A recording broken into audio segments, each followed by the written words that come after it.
ఒక ముసలావిడ ప్రతిరోజు గుడి ముందు యాచిస్తూ భిక్షం అడుగుతూ ఉండేది. ఒకరోజు ఆ గుడిలో ఒక సాధువుగారు ఆ ముసలి ఆవిడను ఇలా అడిగారు. మీరు మంచి కుటుంబానికి చెందినవారు. మీ కొడుకు చాలా మంచివాడు కదా. మరి మీరు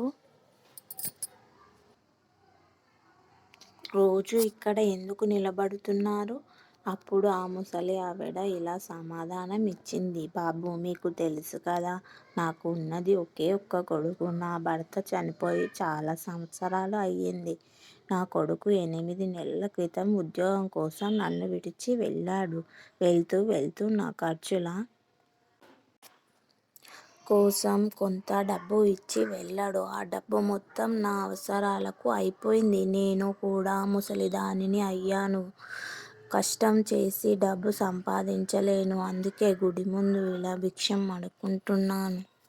అప్పుడు ఆ సాధువు ఇలా అన్నాడు. మీకోసం మీ కొడుకు డబ్బు సంపాదించడం లేదా? ఆ ముసలావిడ ఇలా చెప్పింది. నా కొడుకు ప్రతి నెల నా కోసం ఒక రంగు కాగితం పంపిస్తాడు. నేను ఆ కాగితాన్ని ప్రేమతో ముద్దు పెట్టుకొని నా కొడుకు జ్ఞాపకంగా ఆ కాగితాన్ని గోడకు అతికిస్తాను.